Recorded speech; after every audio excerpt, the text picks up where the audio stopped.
Hey, it's Jay checking in with the first 4 chapters of Blck Leopard Red Wolf by Marlon James, a literary fantasy novel using instead of using kind of old European lore, this is using African lore. I don't know if it's any more specific than that. There's probably specific cultures that are being used, specific things, and I am complete ignoramus, which means anything that I'm saying about this is coming from a place of ignorance and just my reaction to it. That boilerplate out of the way, I decided I would finally pick up this series after hearing kind of like, wow, it's super violent, wow, it's super masculine, wow, it's super dense, wow, it's very tough to get through. I heard Steve Donahue, a professional book reviewer and booktuber, not professional booktuber, who has been enthusing about this as like one of the great fantasies of our time. The second book in the trilogy has, I think it's a trilogy, has come out, and it is. I've got it on audiobook, and it's probably testing the upper ranges of what I could take in as audio because it is dense. It is really new. It's really unfamiliar. But I'm enjoying it. I am just barely keeping my head mostly above the water. There's sometimes I just lose the thread entirely, but for the most part, I'm really enjoying it. I think the key to starting off with this is that it starts with how he left home, and it gives 2 stories of it, which I think is a signal of the cyclical thing. There's a couple of points in here where, well, either like with the father, it's either he scissor kind of grabbed his father by the neck, brought his head down and snapped his neck, or he bashed his head and turned him into an imbecile, or that, or at least the man he thinks is his father. That's one of the other revelations that happens as we go along. It's pretty headily that way. He leaves home. We have this whole story of him going into the land of the dead. We skip forward many years and him going into the land of the dead and bringing a king back. So we get that story. But then we go back again, and here he is as a kid, just having left his family home and going into the woods, into the deep woods, away from the city where his father, who had come from the country, had come from, and meeting up with someone who turns out to be his uncle, and his uncle who tells him that that man that you thought was your father, that was your grandfather.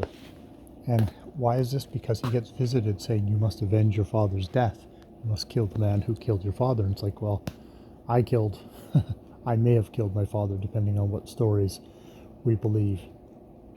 And it's like, no, you didn't kill your father or almost kill your father. You killed or almost killed your grandfather, who seems to be alive.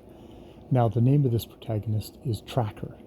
When he leaves his father's village, he leaves his name behind and becomes simply Tracker. And he has a nose. He can smell everything out, and he tracks by his nose. So we get that.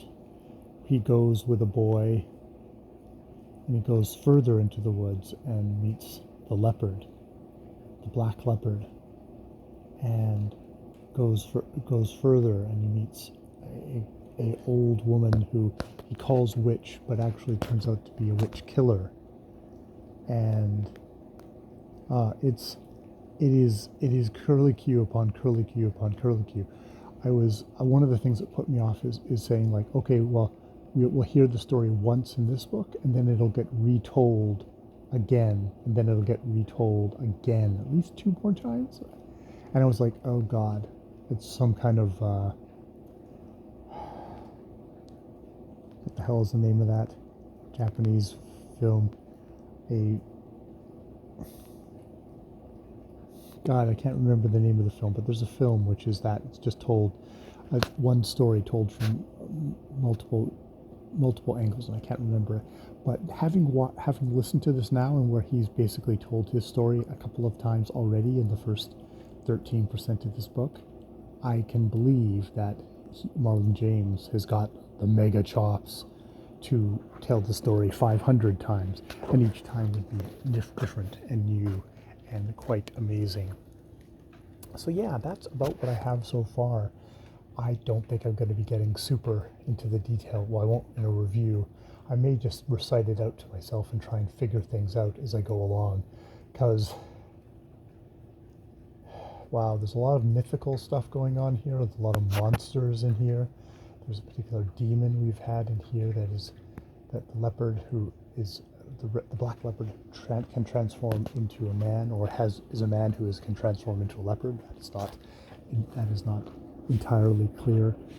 Kills the demon that was going after him, if it was a demon. And there's all these cut up bodies and the thing, and there's that idea of like a witch, that the old woman that he called a witch actually hates witches, and one of the reasons for that possibly is because her sister was a witch.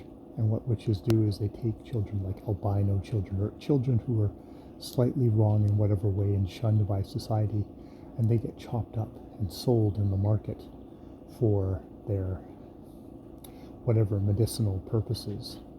So there's things in here which are familiar to me from an outsider viewpoint of things you hear, like terrible treatment towards albino people. So it's wow, and it is violent, and it is super hypersexual in both a male-female, but male-male, a lot of male-male stuff. It's like, yeah, it's a really heady, amazing, kind of super energetic book. That is the one thing that, if it didn't have all this energy, this vitality to it, dragging you through, it would be a slog. But it's not. It's super, super vital. So I'm going through, and I'm wanting to go back to it in a way that some other books that I've done recently were a little bit more of a slog, and I had to push myself to go back into it. It's like, no, this is like grab the tail of that black leopard and be carried along. All right, I will leave it there. I've been Jay. More videos later.